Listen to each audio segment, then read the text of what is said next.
I felt that together with Ludwig Wittgenstein's word that from the picture alone you cannot say whether it's true or not. So a picture in itself is not a proof of anything. So to find, I would say now with the big word truth, what is behind the picture, what is the picture's meaning, we thought, together with my colleague András Bán, that it's very important to collect human memory which is recorded outside the official history, outside the controlled culture, outside the controlled society, outside the harassment of that time's communism. But of course, I was an artist, a visual artist, sculptor, photographer, and graphic artist. So the scratches on the film was extremely important. But it's really the truth or not truth question.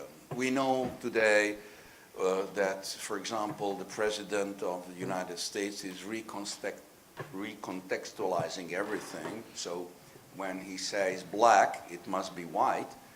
But we know from politicians, and especially in the former Warsaw Pact, that truth and facts don't count, didn't count. So I had a mania to collect home movies, and I was inspired by a Hungarian filmmaker, Gábor Bódi, who was an avant-gardist in the Balázs Béla studio, who made, to my knowledge, first in Hungary, a found footage film, and the title was Private History.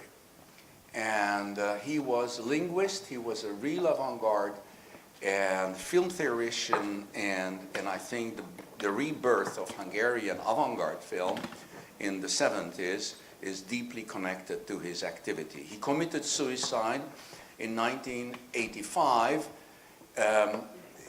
following the pressure from the officials, because he was recruited when he was a young university student by the Hungarian Securitate, and that was the biggest drama, I think, in his life, and he wanted to get rid of them. So from 1972, he was working with them until 1983. But he created this film, and that was very inspiring. So first we collected home movies, and then 6 years later, I met a friend of mine who started to work for the film censor office, which was called Film Office in the film ministry. So censorship even censored the title of the department.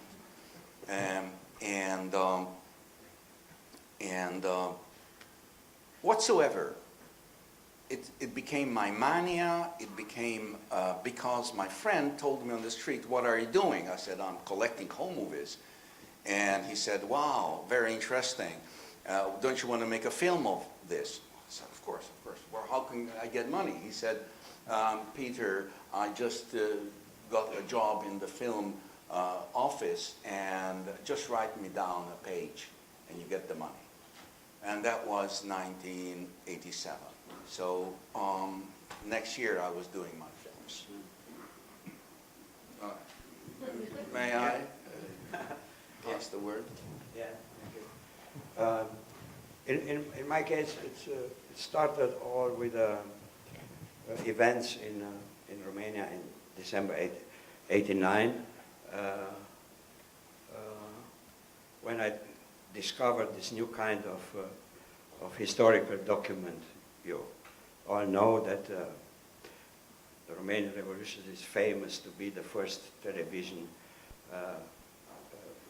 revolution with a big amount of recorded moving images. So I made a film together with Arun Farocki on this topic, and then I started to reflect more and more about the condition of this new kind of historical document, because recorded moving images are nothing else as fragments of time, fragments of conserved time.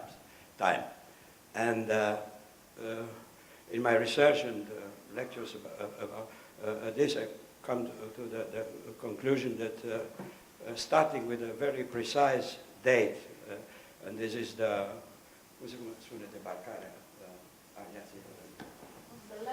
landing of the Allies in the Normandy, together with a photographic unit conducted by John Ford with around 420 cameramen who recorded these events. A lot of them died. And the first 20 minutes from Saving Private Ryan from Spielberg, they are inspired from this footage. Starting with this precise day, each historical or social event of the second part of the 20th century, it's reconstructable by using authentic fragments of this historical time. And then I go one step more back. I was as a young man already very fascinated from the early Soviet cinema and an admirer of Esfir Shub, who founded the montage film. And in this context of lectures and bibliography, I discovered this very strange and interesting philosophical avant-garde movement around the year 1920 in the early Soviet Union, called the Cosmists, or the Russian Immortalists. So, and they had a big influence on the major Russian futurism and on Gigaberta, for example. So, and the main representative of this movement, called Nikolai Fedorov, who did a very strange mix between Russian theology and materialism. He was a kind of materialist priest, a theologue,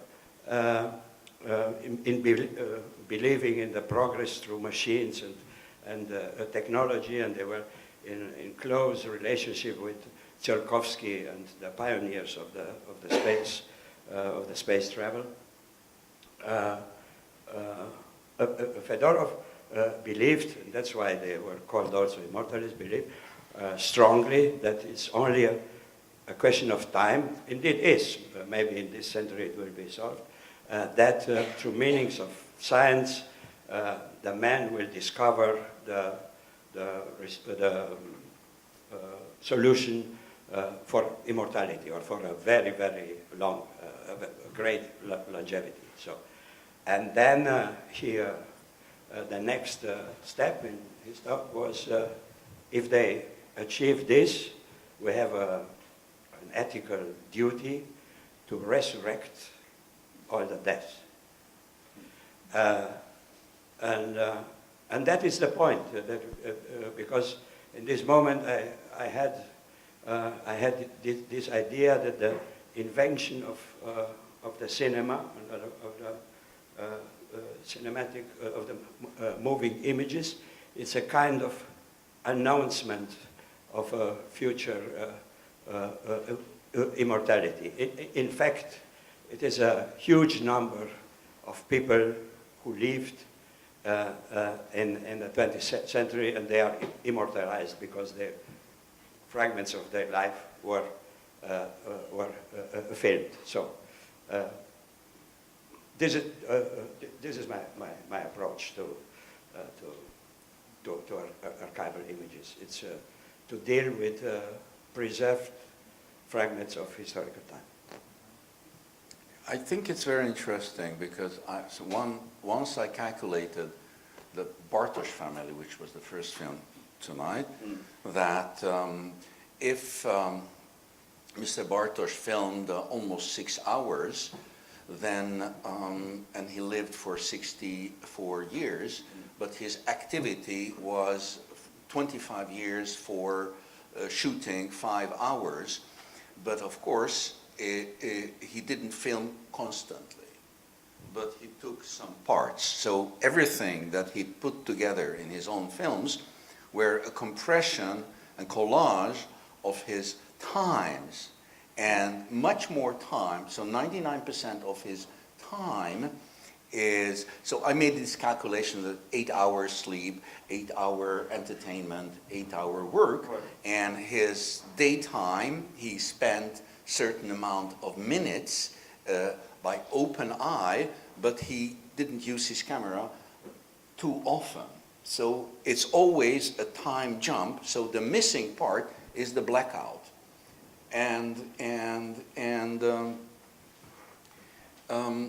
I think that from that point of view, we can understand that fiction is documentary and documentary is fiction. And there is not much difference, of course. Well, my films are not fairy tales. That's the difference. So, discussing more related to the films you want, doesn't function? No. How can you hear? Yes. So I want to move a little bit to the particular films we watched today. So in your case, Mr. Ujică, can you tell us a little bit about the context in which you made this film out of the present? How did you approach the main protagonist, and something about the other DOP with which you worked? If I'm not mistaken, it was a collaborator of Tarkovsky, in the past for Solaris. Tell us a little bit about the context of this project, please. Yeah, but before that, I want to follow a little bit thoughts of Péter, and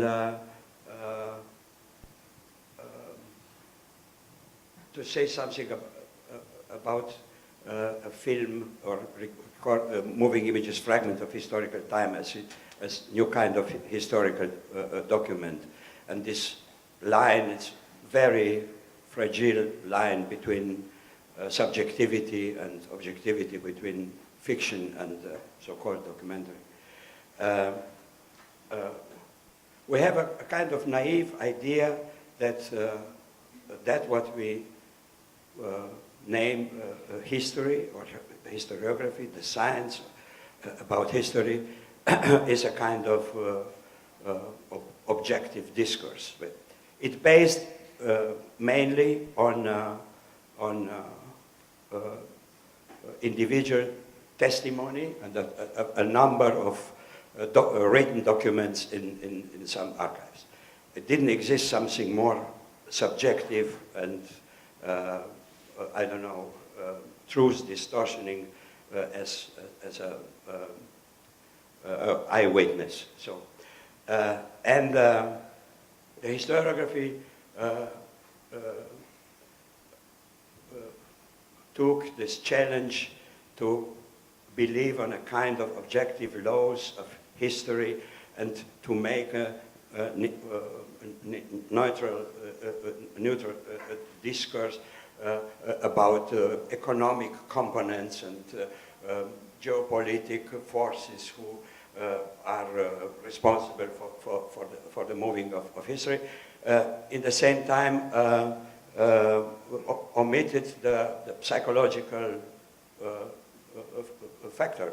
So at least they are people, the emperors or the Führers, or that who took the one or the other decision. So the scientific historiography omitted in a major part of the psychological component of the history. And on the other side are the historical novels and plays, and so the fictionalized version of the history. They exaggerate with the importance psychological decision. There are very few examples in the history of culture.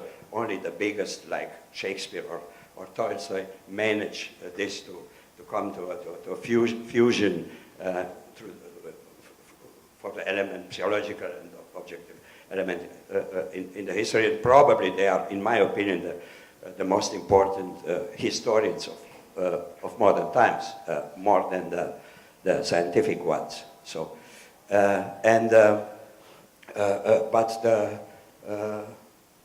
the novelty of the recorded moving images of film is that we have for the first time really preserved fragments of time. It's a vivid document. You can read in the faces of the people there, in the mimic, in the way that they are speaking much more than in a historical written documents, archives, or in the reports of some eyewitnesses. That's why I think that with this kind of material, you can approach a type of historical complexity in a new dimension. So.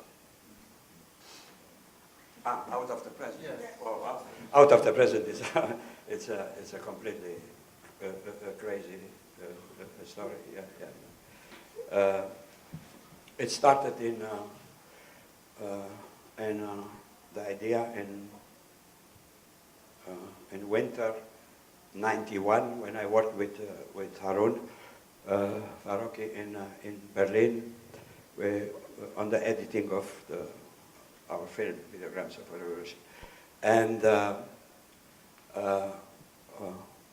one Monday, I saw in the German political weekly, Der Spiegel, a short notice, forgotten cosmonaut in space. Yeah. The Soviet Union disappeared 3 weeks before, ago. And I was completely shocked. No, not for this idea. I didn't believe that because the notice was written in this kind. Russia or the dissolved Soviet Union, they have no money to get him back, and the poor one, he's alone in the space station, and how we can help him to bring it at home. So that children in Australia started to make a crowdfunding for money to help the Russian to get him back. Okay, and but I was completely shocked and struck by the philosophical dispositive here. So I understood quickly that it is for the first time in history that one from us, a human being, is capable to see the end of a historical period from an Olympian point of view. Yeah, it's the end of the of history in the Homeric way. So as we knew it till us, and it's looking on the disappearing of the Soviet Union from the astral monument of the October Revolution, which was the Mir space station. So that I was completely ready to take any risks to make these films, and I will be never could be never grateful enough to my wife who accepted this, because I quit my job in the university. All people told me, "You are crazy. We had a small child," and so. And applied for the project. And so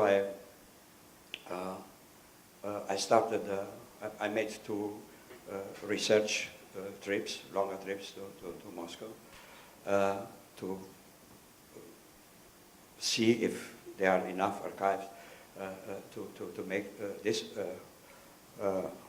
The decision was clear: if I find enough material to reconstruct this journey through authentic material, it's good, and if not, I will not make the film.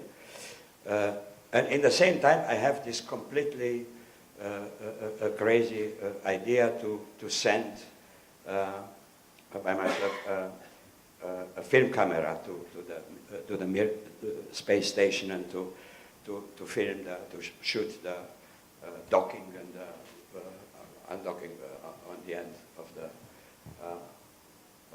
the rocket, and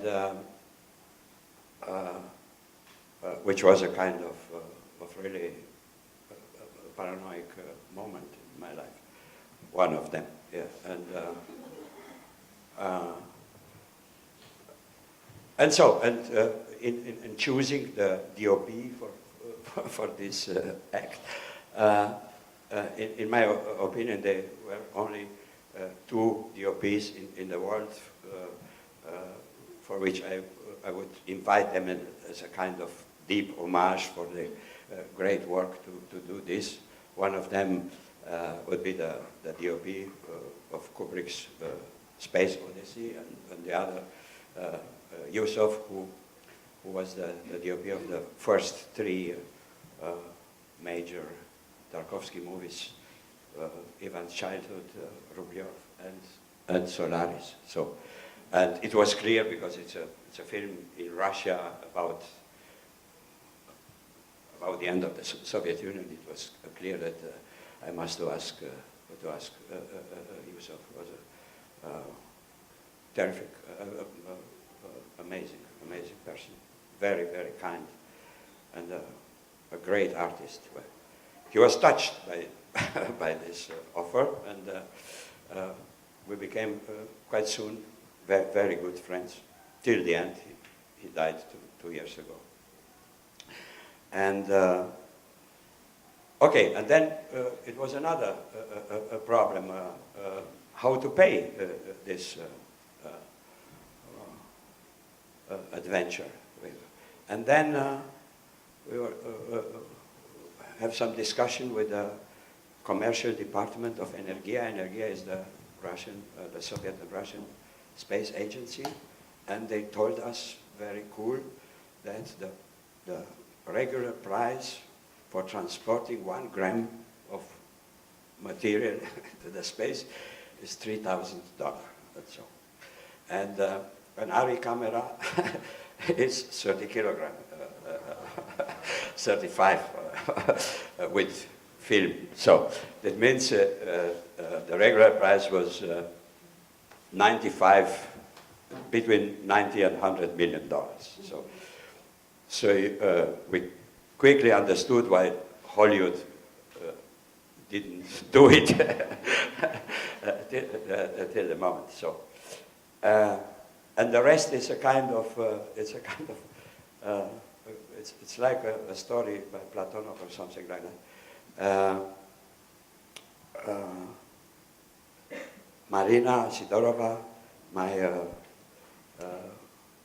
the first idea, she told me, you know, Andrei, for the, I don't know, for the next mission, or 1 year later, it's in the training, it's a woman, Lena Kondakova, who is a board engineer. And it's very rare in the history of Soviet space travel. They have only three women sent into the space, because the first, the famous Tereshkova, who was the first woman in space, she was so sick for this 24 hours, only 2 hours, and she vomited all the time, and so that the generals and the colonels on the other side, never another woman. So, and only 20 years later, it was another woman called, I forget the name, and Lena would be the third one. Okay. Lena Kondakova was this kind of Soviet child who dreamed as a small pioneer flying to the stars. So, and she was ready to do anything for this. She studied in Leningrad electronics and was very, very good, but it's not enough. She applied for the space program. She didn't get a place. Then she applied as a secretary in the main office of Energia near the directors. She married the vice president of the space agency called Ryumin, a cosmonaut, a giant. So, and then one day she told him, Valery, I want to fly, to fly in space. And he told him, it's, sweetheart, it's no problem with it. It's no problem. I do this for you, yeah. And so You're making this up. Yeah. And no, it's and then the rumors in Energia was there are two kinds. She was so in love with Elena that he spent then, when she was in space, hours in his office. He had a direct audio connection, and he talked all the time with her. And the others, the women, thought probably he spent her to the spice to have more time for for his young mistress. So, yeah, okay. I don't think so. I think he was really completely in love for Lena. And then Marina, my assistant, told me, I have a plan. So, and the plan was to meet Lena Kondakova, and together with Yusuf, who is a big legend in Russia, and she was very impressed to meet such a great artist, and the DOP of Tarkovsky and all this. And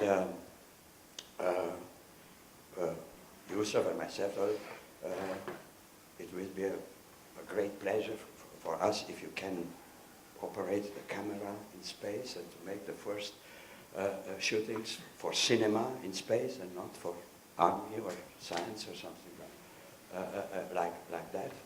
And can you ask your husband if it's possible?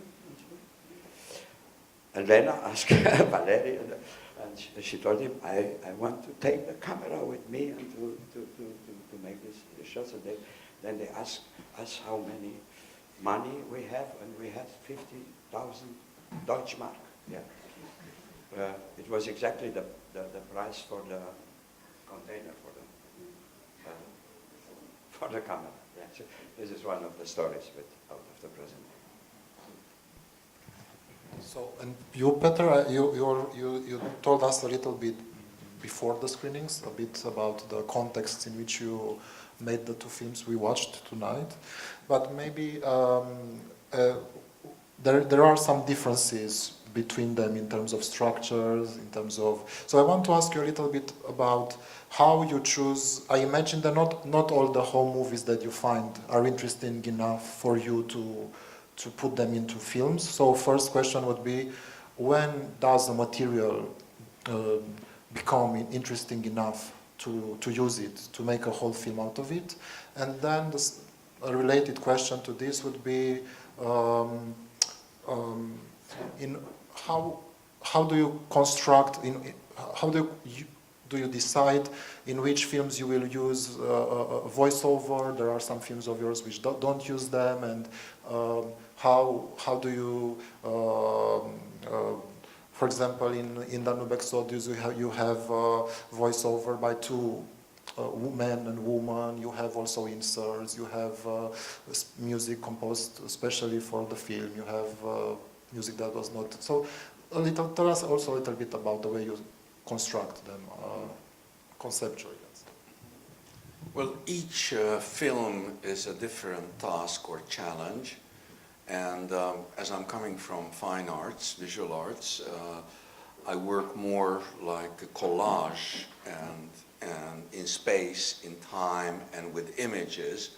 And of course, film allows you to go deeper than two dimension.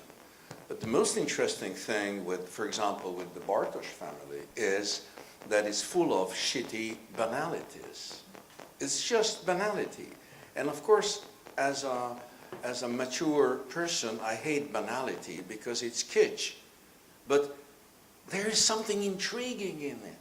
There is something, as you said, you read much more from the faces because it is sensual. So home movie became a kind of true confession of situations. So not only that the Kodak box camera in 1892, when George Eastman put it on the market, which meant that private persons can make photographs. And that's the moment when smile was born in photography.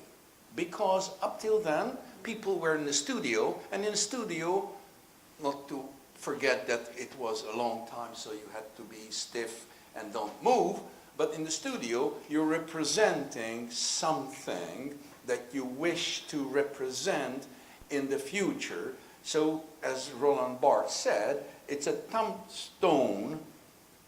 tombstone immediately, the photograph, it's dead.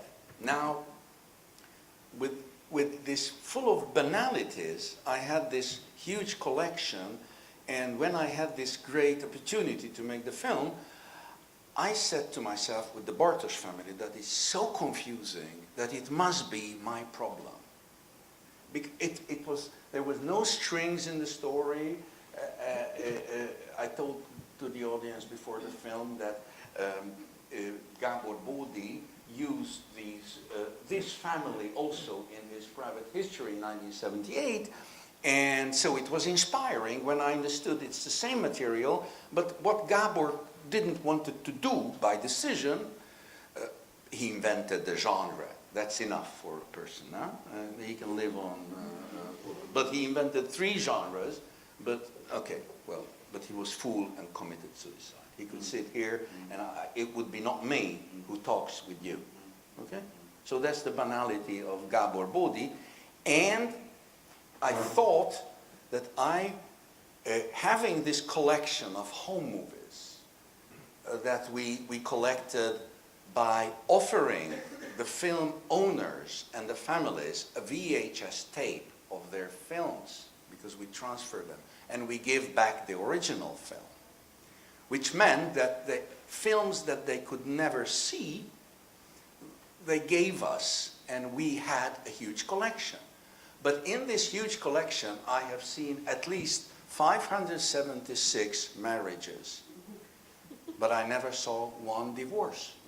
So if a Martian would come over and would understand the anthropology of human beings, by the way, in Poland, they just diminished the anthropology faculties from universities. No? Yeah, it's yesterday's news. So Poland is developing. Huh? So this was a kind of anthropological paradox that there's no divorce, no crying, not much crying in the films, always the happiness. And this happiness disturbed me. I mean, it's really disturbing. Why are they so happy? And of course, you understand that not only they are human beings, but they're smiling to the person who's behind the camera. And so recording with these smiling guys of the Bartosz family, I understood that there is this paradox as the history, as in your film, goes away, but they are still smiling, and the whole country is in ruin and everything, and they're half Jews, so one part of the family were killed, and the whole thing was so confusing, and they were so happy, and the whole family was full of drama, ups and downs. So I said to myself, and this is what I briefly, so I had to understand the inner structure, but it went step by step. So I didn't have a script, but I was editing on the table, on the editing table, step by step, frame by frame. And because I had this wonderful colleague of mine, Tibor Szemző, the composer, who had been starting filming since we work, and he's now a media artist, idiot, isn't he? Huh? He should be just a good musician, huh? A rival, you know, a competition. I don't like it. So we worked out a beautiful language on stage. So when I started to edit on minimal music, the flow came. We made interviews with the family. We found this beautiful chanson that the filmmaker wrote, etc., etc. So, first of all, solving my problem about banality, understanding why there are no divorce on the film, and telling the history in a different way. But I knew that it is a construction. But as Bartosz had his own construction, and the difference between the two films you saw tonight is that the Bartosz is an individual portrait in a way. It's a family story. And the Danube Exodus is individual, but the only individual behind them is the captain. And we have his eye. And his eye is the most important, because when we take these footages, the banality, the nonchalance, the idiotic, why are they so happy when somebody is jumping? I don't understand. So it's a big problem. But at the end, we have a kind of tapestry. And I don't think it's right. I don't think it's wrong. I don't think it's true. I don't think anything about it. But I said, this is the story I can tell you.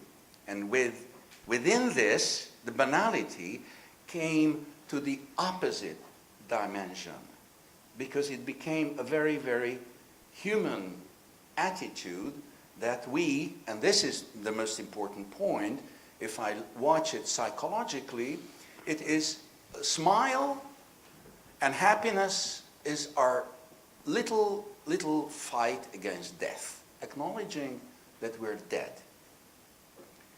I have 3 sons, and the smallest was around 10 years ago, he's 35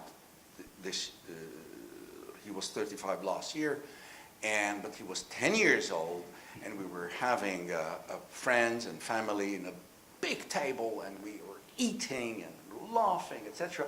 And then Simon stood up and said, well, when I will be grown up, you will be dead, you will be dead, you will be dead, you will be dead, only the children. So all of you will be dead when I will be grown up. And we were laughing like hell. And of course he didn't understand it, because he just said that the basic thing, that all the things, all the shadows on these films, everybody is dead. I'm sorry, you're not. Is sufficient? I just wanted to ask you something, coming back to this basic relationship in documentary filmmaking between pictures and information, you know, because documentary in the popular view is meant to bring information in a way, you know, because it's about documenting history. And there's a special relationship that you both build in your films between the, let's say, the show of the pictures and the historical context, which is not obviously in a very informational way. And sometimes you do use information in a very playful way, like you did in, I think in Maelstrom, also playful in a dark way. but it's not in the regular, let's say, informative way. And Andrei Ujică also, I don't think I'm wrong if I say that he never used this historical context in the, let's say, in the classical way. And in Out of the Present, this is even more shocking, let's say, to a popular audience. So, and also the second question, maybe it's linked to this, is that how much do you invest into your films, for instance, the things that you know from your characters? Because I suppose you met Krikalev before making the film, and you also met people from the families from whom you've built your films, their life stories and their pictures. So the question is how much from this, from what you know from the people from the Bartosz family is in the film and what you take from it, and how much from what you knew from Krikalev is in the film, or is it just by looking at the pictures that you build the films? I think I have a mania of kind of detective story. So understanding the picture by looking at it and analyzing it, frame by frame. So what are the signifiers? What kind of messages are in the picture? And analyzing the picture, detective story, it's not only simply watching the image, but watching mute, silent films. So what they are doing has to be read by the viewer. And not only the interaction between the camera person and the object of the film, the person filmed, but also the emotional impact. So it's the same with historical and family information. I have a free hand. I don't allow my heroes or heroines to make the film because they think they have filmed, so it's their interpretation is the pillar of truth and existence. So there was only one case when I showed before the film was ready, one film owner, but she was my very good friend. And I was really risking because after a year work, she allowed me to do it, but told me she wants to see it before it's released. So I cannot tell you the tremor, what I felt, but she started to cry because it was really heart-touching. It was about her parents, and she said, "Your film is better than my psychoanalyst." Bong. And that was because I read the film's texture, and this is connected to the meaning. Well, okay, I put historical facts, dates, place, because it's very important for us to understand where we are, which dimension, who will understand it. There are a lot of things that we cannot explain in the film, why women having long skirts, because it's fashion, but it's changing. So we are not explaining everything, but human behavior could be, if not explained, but with the editing, it's a kind of proposal to the viewer. So what I'm doing with this film is, I think so, or I hope so, that these films generate the viewer's associations, but also memories.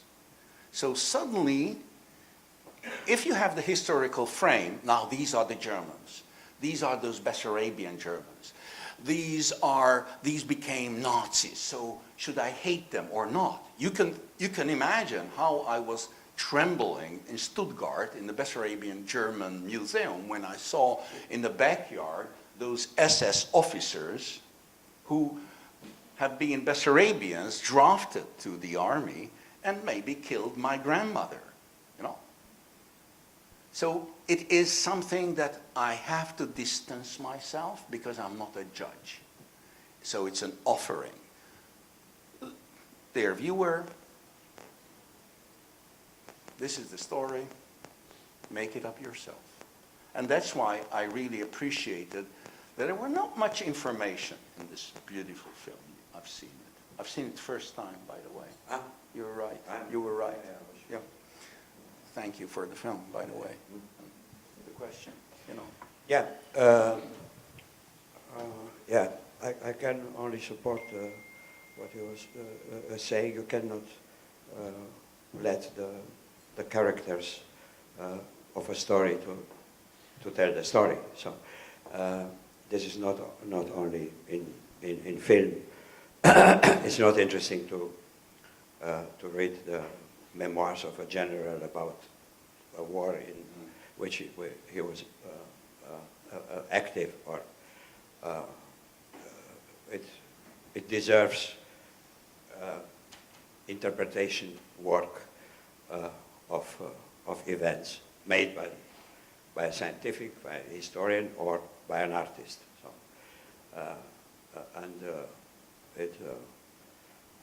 we need Tolstoy to understand better Napoleon understood himself. So, and so, this is a question with documentary images and with this idea of the objectivity or the duty to tell, I don't know, which kind of informative truths. Yeah.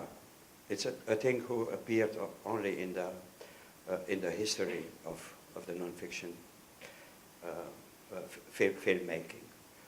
On the beginning, Flaherty, for example, who did huge anthropological films in which he did really a mise en scène of the activities there and of the nature. It was Grierson, this English film historian, director, who told in a review of, I think it was the second movie by Flaherty in Moana, this film has documentary values. Yeah. Yeah, and from from this moment, we had the career of this notion started, and then we have what's called documentary film. Yeah, what means this documentary film in Flaherty's films? It's really a mise en scène, directing in a quite fictional way with true events and people. In the Man of Aran, he lived there almost 2 years on this island, and managed to make a mise en scène of all this scene there. And to compose family. You are not true family. He chose the most beautiful guy from the village and the most beautiful woman, and told you are now a family. And you choose another child from another family, and you are not. And so, good. But at the time, because television didn't exist, or it was not important, the films of Flaherty, this kind of so-called documentary films, they had a huge audience in the cinemas. They had paying audience. They were part of Hollywood, of the big film business, film industry. So, with the appearance of the television, so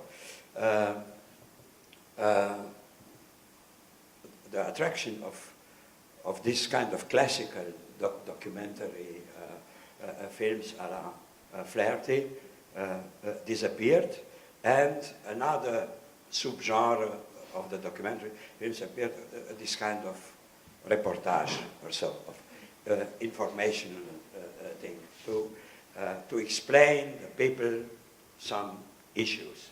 And for that you had an expert or a text and some pictures who illustrate what is saying. So this line, who developed, in my opinion, in a catastrophic way in the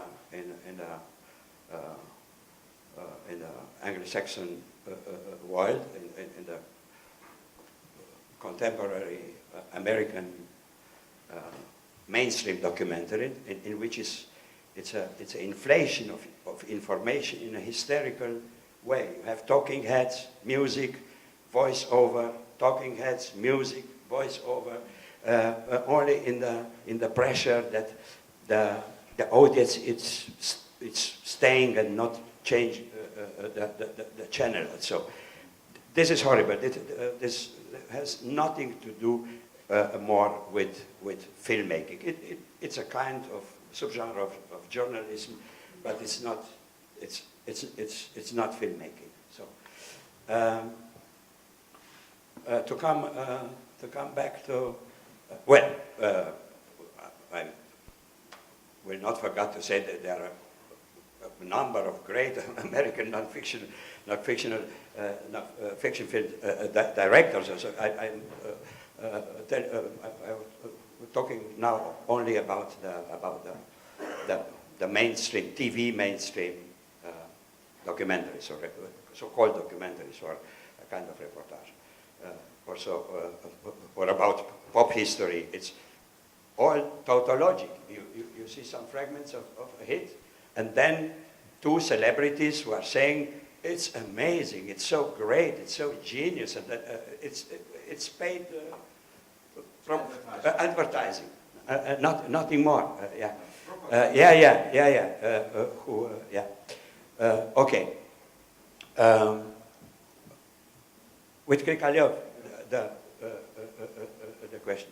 You know, if you are coming back to what Peter said today, if you let the cosmonauts to express their feelings from the space, the result is pure kitsch. Yeah? We have some examples. Some of them started to write poetries about the beauty of the earth and the blue of the sky, and so to make some drawings and to cry. Krikalev, who is more a pragmatic guy, an engineer, he would talk all the time about his technical experiments, and I don't know, so to prove that it's a good and a tough worker. The answer is like this: the only thing that Krikalev told me on the beginning, soon after the film was finished, because we toured around big festivals, and he enjoyed his status as also as movie star. He enjoyed it quite much. And he's a very, very nice guy, and a beautiful man. He's, at the time, he was looking a little bit like Keanu Reeves, and so give autographs everywhere, and so on. And at the beginning, he thought, yeah, you show too little from our work, because we work all the time there, and it's important for our bosses to see this. I told him, Sergei, this is important only for your bosses. It's not for any audience on earth, you know. And but this is because of the fact that it's not so known. All astronauts and cosmonauts, it's still it's a very elitist group. Yeah, there are till today around not yet 1,000 persons who were in space. So, and they meet each other regularly, each 2-3 months in some conferences, and to talk to each other. And they are like more than Vietnam veterans or things like that. It's a kind of like a secret conspiracy, thing like that. Because of one reason, you discover it only when you are communicated with them more or intensely, or like in my work with this material. They are all addicts of space.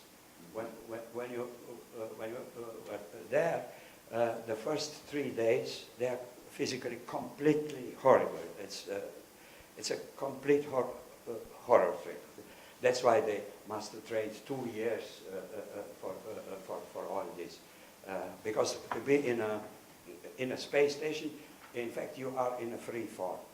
Yeah, it's not really weightlessness there, because they are only 400 kilometers from the Earth. It's only a kind of a semi-weightlessness, but they are really in weightlessness because they moved on a ballistic circle. Mm-hmm. Yeah, it is so calculated that they are completely in a free fall. Gravitation. In a free fall, and inside is weightlessness. We know it from Newton when you let an apple falling from the tree. In the middle is this. And but after these 3 days or 1 week, you started to feel better and better and better.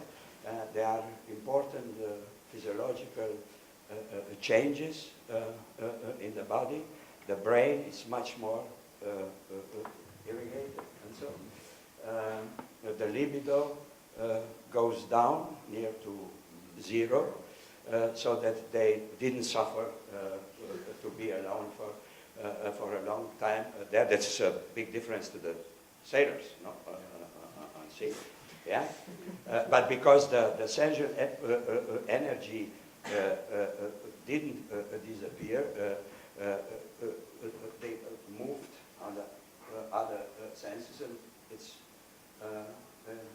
in the eyes, so that their capacity to see these unbelievable pictures from their window, they see this in an intensity like in an LSD trip. We have only a very vague approximation of what they're feeling.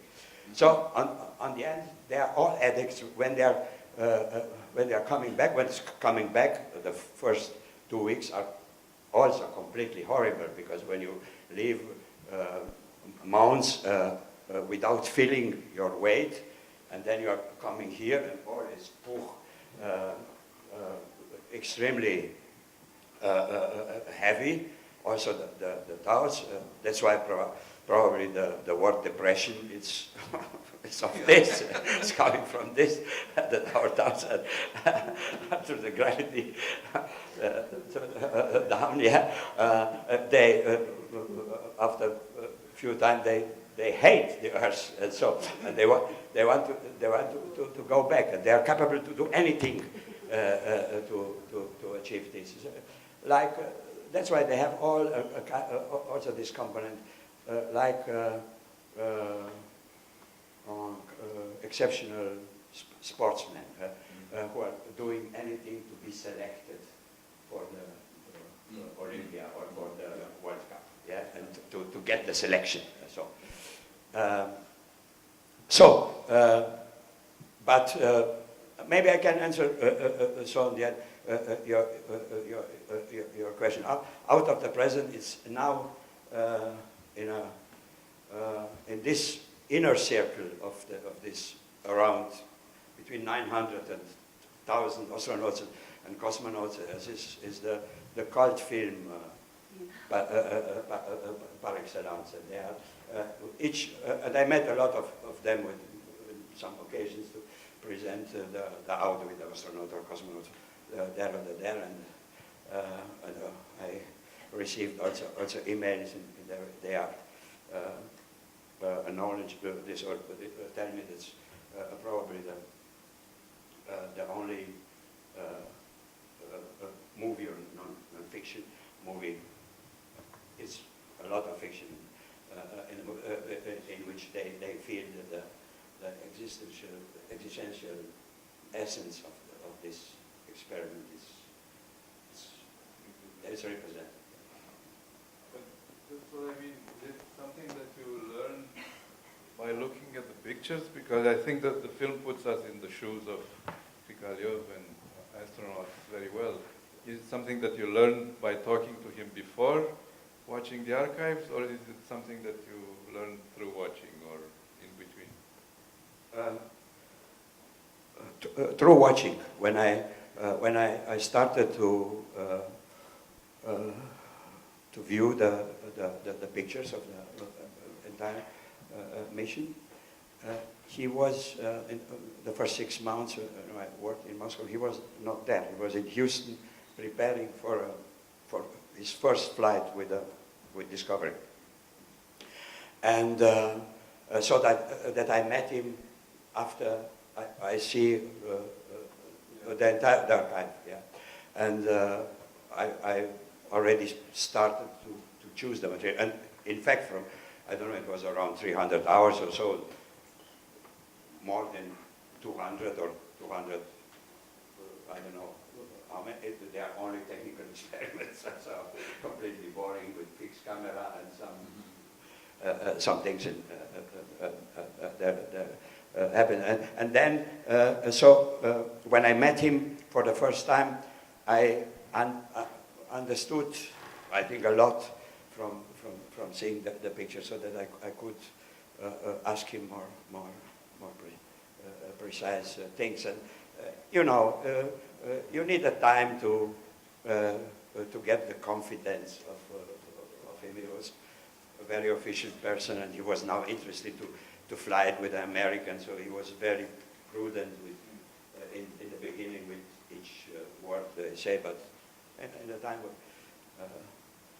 yeah, we are quite close now. Now he's also retired, kind of Sunday director of Roscosmos or something like that, honorary things. But by viewing the images, I understood which kind of essential experience is this to be in space, yeah, and to live for a long time without weight, and to have the possibility each moment to look to the nature, to our nature in his entirety, and so on, to live in a completely other anthropological scale. So, There is a question. Thank you both for your amazing films, always. I just have a question about the music in your film.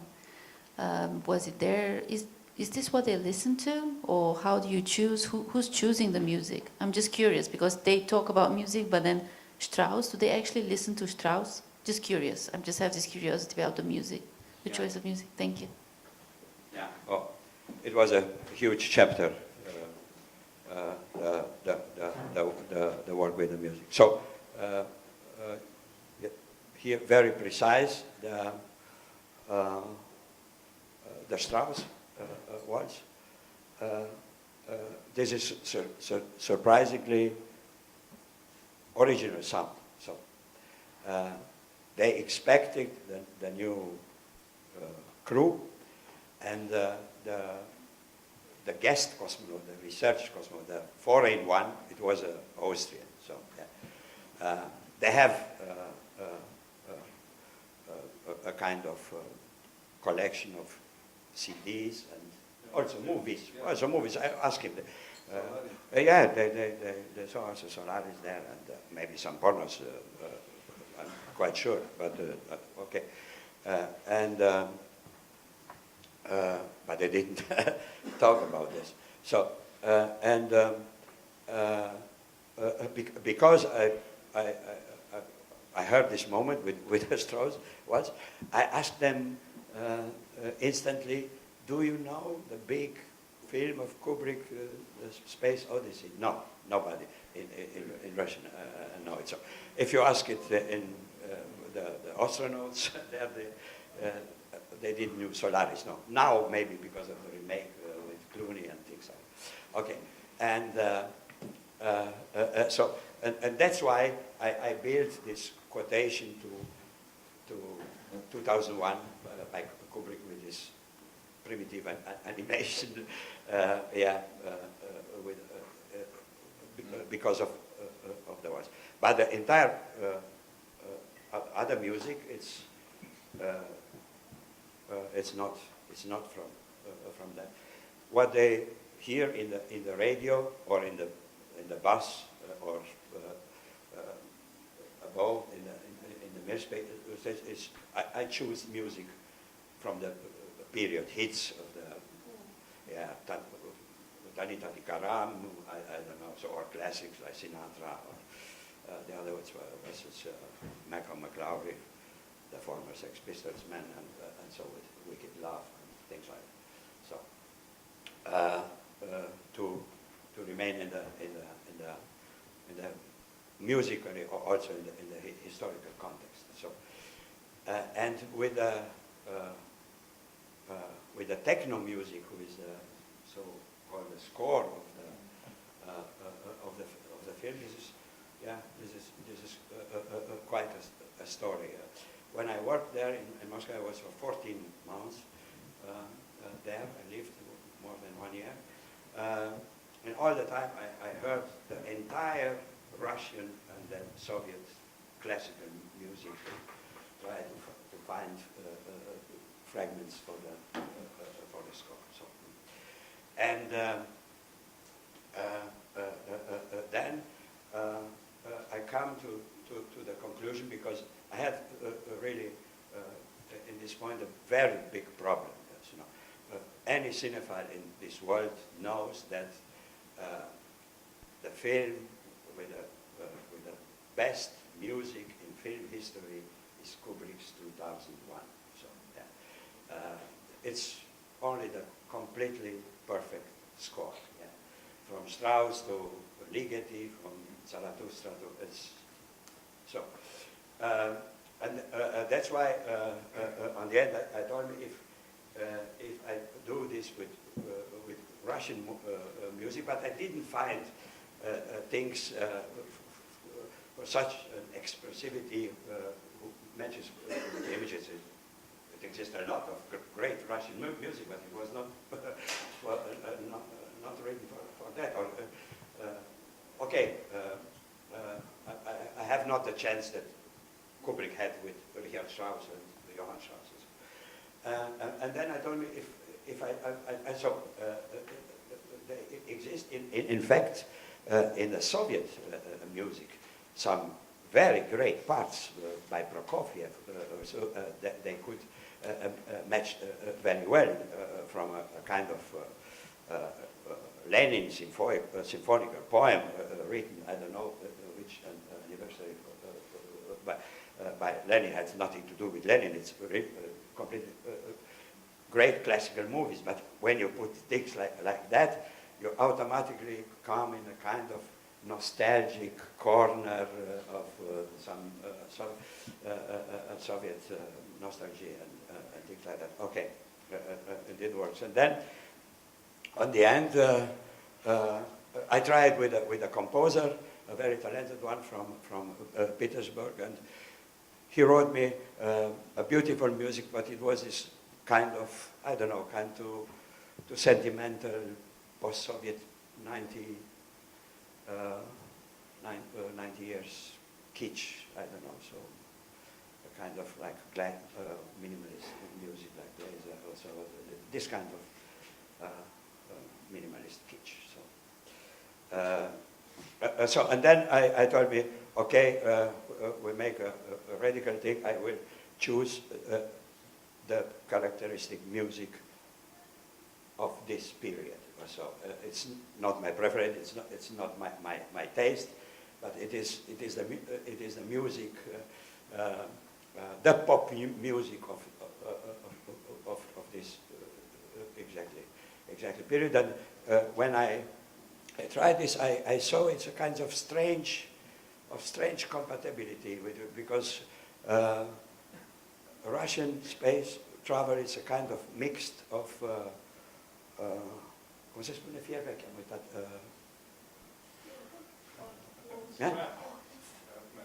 scrap. Yeah, scrap and pure physics, ballistic calculation. So, and early techno, it's a kind of strange meaning between an idea of electronic music and very primitive pieces. But then, long time after I finished the film, I was last year again in St. Petersburg, invited them. They show the movie. They have a big festival there and discussion. And after that, a number of very cultivated people from Moscow asked me with big eyes, how you knew that and you put exactly the music was matched to this. Yeah, and I must confess that I have no idea. And then they told me the story that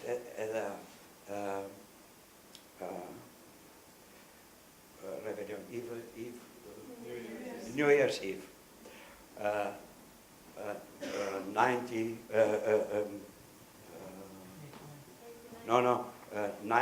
to 91, because the Soviet Union was declared dissolved on Christmas 90.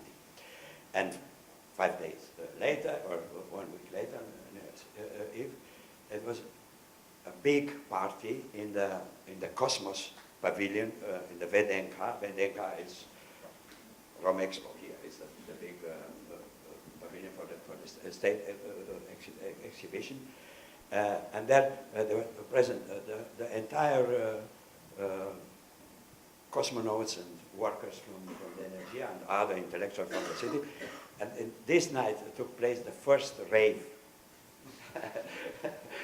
And this changing in the last year of the Soviet Union, the first year of New Russia, and they danced the entire night exactly of this kind of techno. So it was, I don't know, maybe, yeah, an astral sign who brought me exactly the right music. There are other questions from you? You have questions for each of you?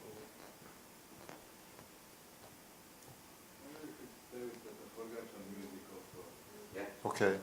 Because you work with one musician for all of your films? Not all, because he got rid of me. He said, you exploit me. My thoughts, my musical thoughts, I cannot keep anything for myself. Because constantly we were working together from 15, 16 years, and we did 30 works together. And he said, I don't have so many music in my head, he said. Sorry.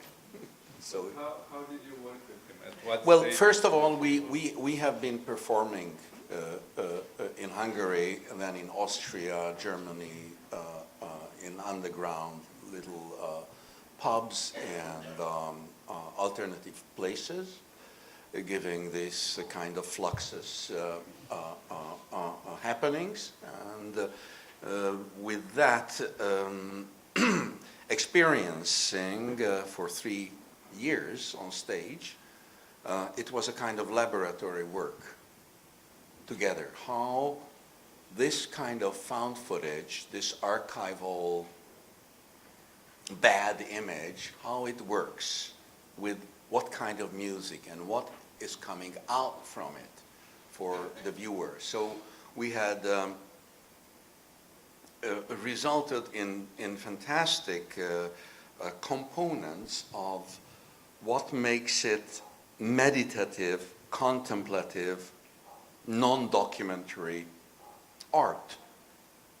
So when I was commissioned to make the first 4 films, we already had a great experience which music, how it works. But it doesn't mean that in the editing there was so many try and error, because he composed, for example, the Bartos family prior to the film. So I was editing on some Philip Glass music, which gives the flow for the story. And when he presented more than 90 minutes, fantastic music, I think 15 chapters, then it was a joy to test it, how it works. But we spent months and months to do that only. And usually that's the system how I work. I have a film collection or a theme, and then I make a full field work, a research around the film. What is in the film? What kind of family documents prove it, approve it? What kind of family photographs they have? What kind of official films, newsreels could be a kind of part of the composition, a complementaire?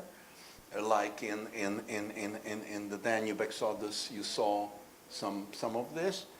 For example, the Nazi film of the Bessarabian evacuation, which was, one have to know that the whole procedure of Bessarabia, the 93,000 Bessarabian German, were transported back in the organization of the SS. It was an SS mission.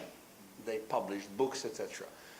And especially in that film, in the Danube Exodus, you hear a lot of steam boat sound. Because Tibor went into the Hungarian radio archive and found there at least 3 hours of one maniac sound engineer who went on the last same class ship on the Danube in 1972 and recorded everything from down to the bottom and the Danube. So we had a fantastic Danube acoustic from the same ship, and he had built it in to this music. So it's really a kind of intensive together work, collaboration. But the decision, which music, where it goes, how I mix, and the sound design is mine.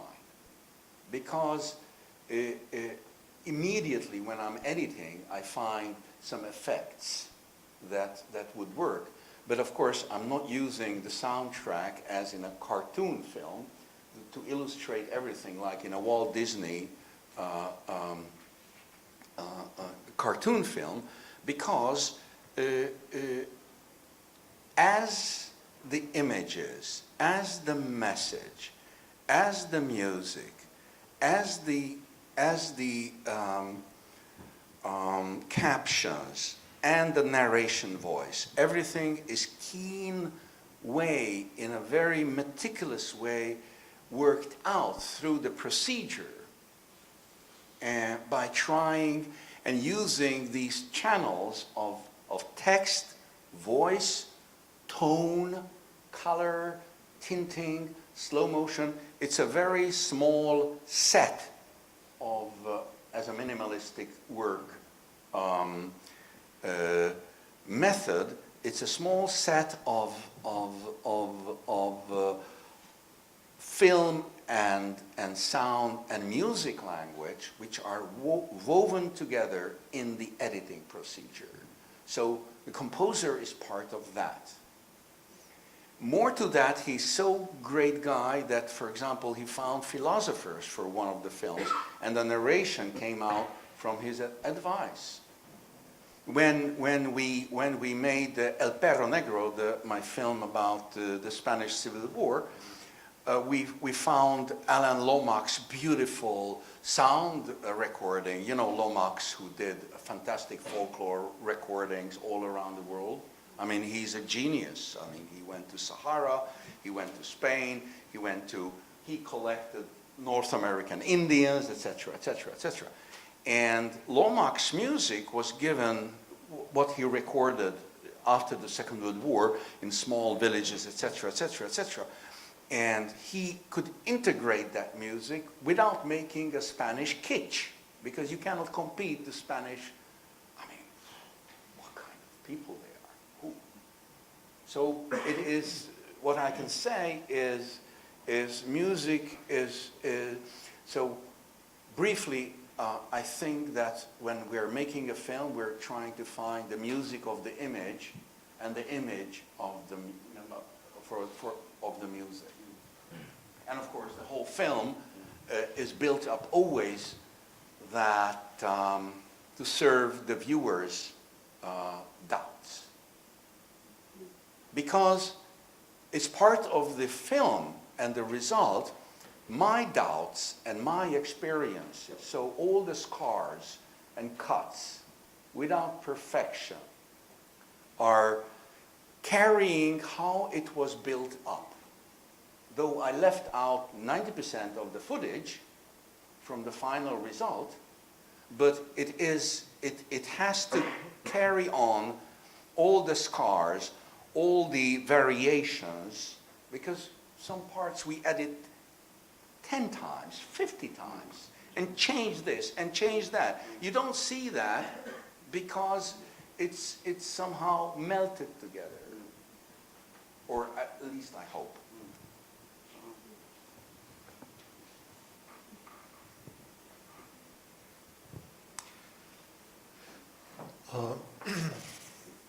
So, thinking about what you just said about the way you structure the films, I felt that there is also something else that is similar in your films, your two films, and Out of the Present, for me at least.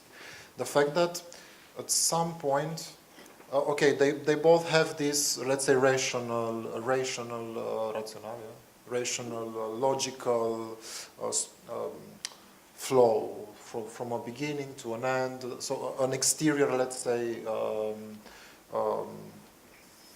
development in a way. But at the deepest level for me, they work like like an hypnotic experience in a way, or something. I don't know how to put it into words. Hypnotic. It's like something that I do not understand rationally while I'm watching them in the first place, in a way. And I think in your film, for example, in the two films that we showed tonight, I think it has a lot to do with some of the techniques you use.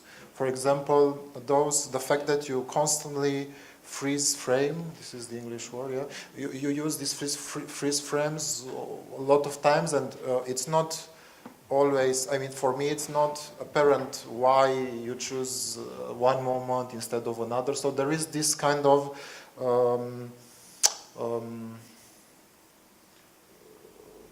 a feeling that it's not calculated like rational, everything is rationally calculated, or so I just want to ask you a little bit about that, about how is it, what if there are some main aspects that you consider when you choose a particular technique at a particular moment, or it's maybe for the rhythm, or I don't know, if it can be put into words, I would be very interested to know a little bit, and also in Andrei Ujica's case also, because I think in a lot of the moments in the film it functions somehow in the same way, like an epiphany in a way. Well, it would be very cheap to say that it's intuition, but it is. Because it's like painting. It is like, okay, there are rational points in this freeze frame because I really enjoy when people look into the camera and stop it there. And then I always think of this beautiful Roland Barthes essay, how he writes about the man who is convicted to be executed the next day, and we see the photograph. He will be executed. But it's true, but it's not true because he's not dead, he's looking at, but he's dead because that's the photograph. So when somebody looks out for the camera, of course they look into the camera, not to me, but I feel that they are looking at me. So I have this magical time capsule feeling without any theory, you know. Yeah, we're here. We're here in this fantasy, we're here in this time, space, travel. But of course, because I'm editing on music, So this fluxus and beat and move of and flow of the film and its layers give a lot of opportunity, but it meticulously try and error. So I'm not a kind of conceptual artist. I wish I could be like Kubrick, who is a genius photographer. If you watch his photography from his year 16, I mean, he did it. He really learned everything, how he staged things, and he can do it. So I've seen the documentary about his preparations. I mean, it's just fantastic. There's a warehouse where he prepared one film which was never made, and it was boxes like that long and full of photographs and studies, and he had his nephew who was photographing for him, streets and everything was worked out so meticulously. I'm not that kind. I like to collect everything, of course, and then like in an island, I start to work with them. And of course, it's something very important in filmmaking, opposite to painting and photography and installation, that I'm always working with somebody. A good editor is a reflective master, a good composer, and good advisors, specialists, and they watch it, and I test it always. So it's not an easy decision, but the decision is made, and this mesmerizing flow of the film has one very, very important reason. This is how I try to look at the world. And second, my aim is to leave the film in your mind. So a film should be something like as an important painting of, for example, René Magritte. You cannot leave a René Magritte painting just, oh yeah, I saw it. Because it's there, it's intriguing, there are questions. So a film, the measure of whether it's found footage or fiction film, is would you remember it next morning? So I'm looking thousands of film every year, but there are just few that I'm remembering. And it's not because I'm silly, just because I just throw out the trash. So it's always a rope dance, you know, because you know, we are running this little archive. We have 600-700 hours of found footage. Now there's another archive, found footage archive, which was established by my technician when I was working in a Getty, and he took away the whole system, and they collected with an investor 1,500 hours, and it's full of banality, nothing, zero, no information, why these old films are interesting. And there is something behind, something beneath, something beyond that is intriguing. And why people are not making films from these? Because it's not so easy. Because it's, first of all, it becomes a kind of sentimental, oh yes, let's see those nice, beautiful old times. So the old-timer film is using also sometimes found footage, but it's also always to illustrate, not the magic that is behind the picture. So even the most silly little picture can be extremely interesting if you place it into a context where you can offer it for the viewer for contemplation. I don't like education, I don't like entertainment, and I don't like scientific film. I'm bored of these. So let's do something which is a very small segment of visual art or moving image thing where I feel myself at home with the questions that I can leave in the film, maybe. Yeah, it's very true. To put your question in a film historical context, yeah. I'm reading now. I started today. I can only recommend you also. It exists a new edition of the iconic, the seminal book by Paul Schrader, The Transcendental Style in Film, Ozu Bresson Dreyer, he wrote this in 1971, and a few years ago, last year or something like that, in the California University Press, they came out with a new edition, and Paul Schrader wrote a new introduction to his book, in which he makes a kind of Trecce in revista, how it says? Overview, yeah, of the evolution of film d'auteur in the last 50 years, from 71 to today. Okay. And then he observes one very important thing, a kind of coincidence between the famous book of Gilles Deleuze and in the second volume, Time Image. It's a coincidence of a parallelism between the apparition of the book of Deleuze and the work of Tarkovsky. So, and it means that from this moment, for a while, in the film d'auteur, this kind of film making, based or obsessed by time, was the priority.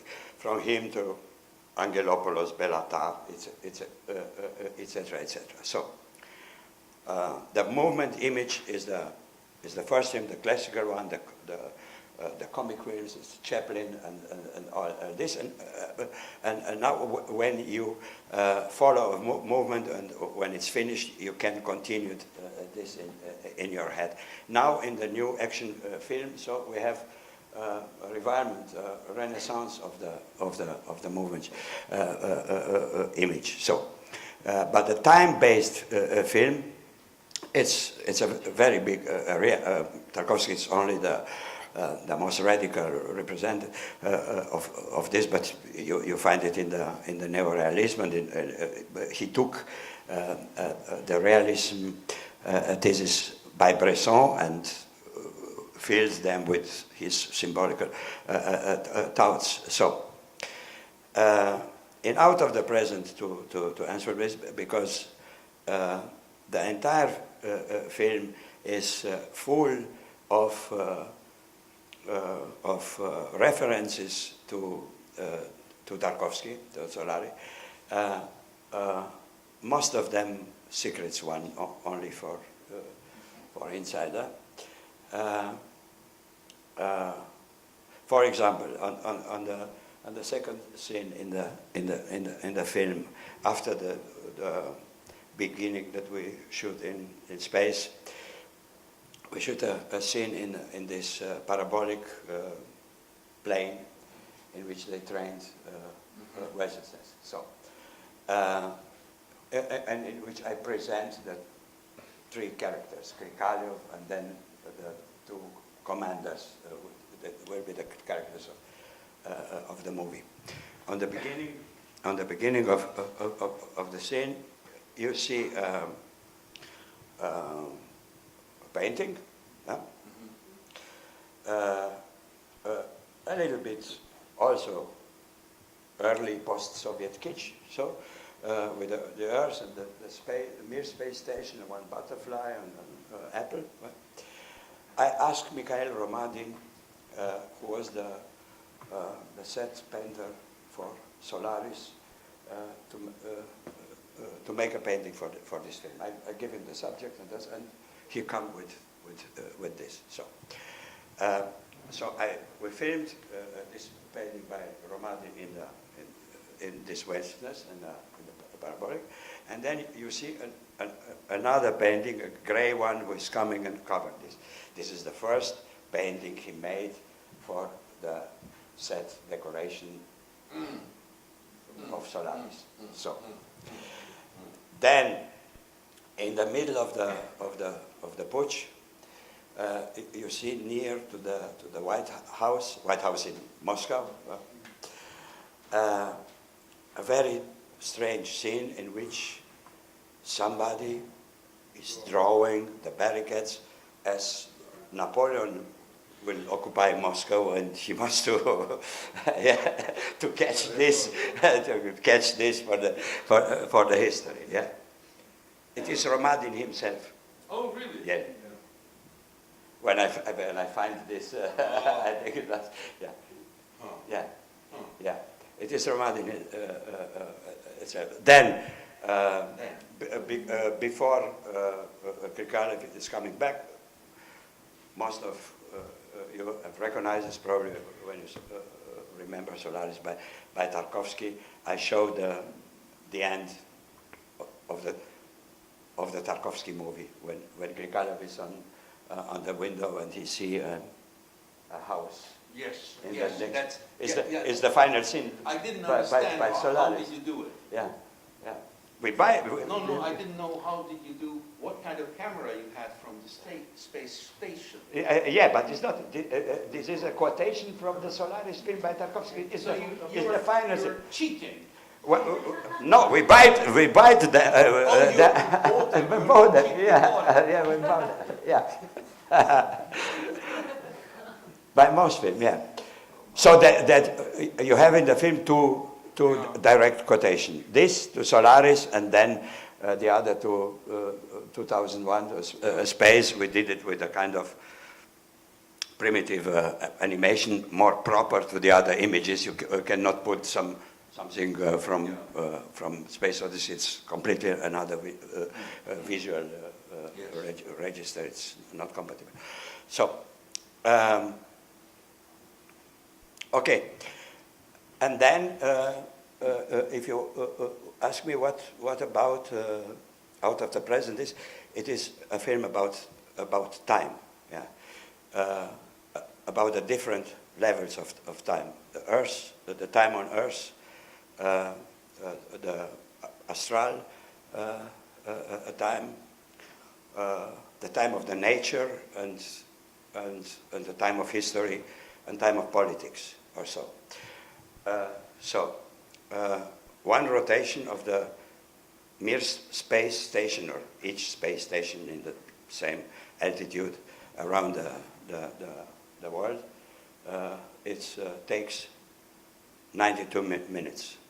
This is exactly the duration of the film, minus credits. So each time when the Mir space station was above, each time when you saw out of the present, you have an entire rotation of this. Okay.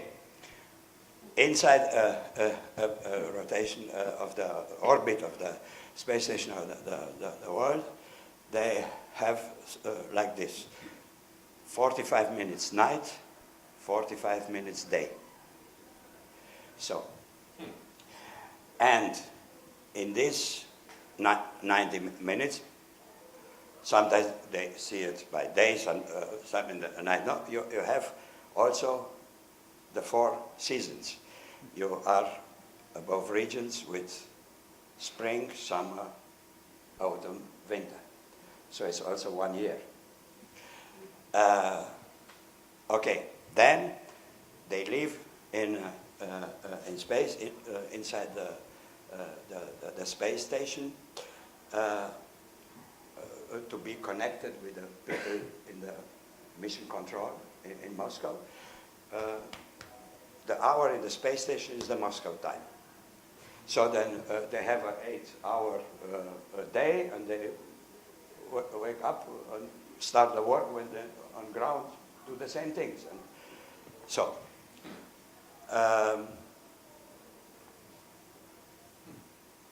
okay, and then I constructed this like this. The entire film is 92 minutes, one rotation. Krikalev is in the Mir space station for 10 months. It's almost 1 year. I tell the story chronological, like always. I'm an adept of narrative cinema. These narration are interrupted by 4 fragments only of landscapes, seen from the space. So they are the 4 seasons. In the first fragment, I've choose only pictures from summer or Middle East with desert and Sahara and things like that. And the second fragment is in autumn. I have this fragment with clouds, as one person photographs that. Then winter, it's very clear. You see all this ice in Kamchatka and northern of Siberia. And before he's coming back, this spring images, also with a kind of very strange pink cloud above a desert in Australia. It's the Azov Sea. It's Australia. Yeah. Yeah. And it's in Australia, sorry. And then this is told also explicit by Krikalev, who is probably that's the conclusion of the film when he is asked from the press conference in Paris which changes are important for him in space. First of them, very prudent, he asked to repeat the question to have more time to find an answer, and then he did this very diplomatically, but in other way completely honest. In the time we are talking here, 1.5 hours, for my window it was night, and now it's day, and all 4 seasons passed away. This is the most important thing here. That means what? That it's enough to go 400 kilometers in the altitude from the Earth to understand that our kind of naive, optimist positivismus of the 18th and 19th century, that it will be only a matter of time till we will be the masters of the nature, that this is nothing. It's the nature is above us. We are only a particular case of that. And our history and our politics, they are much more smaller parts of the whole. Yeah.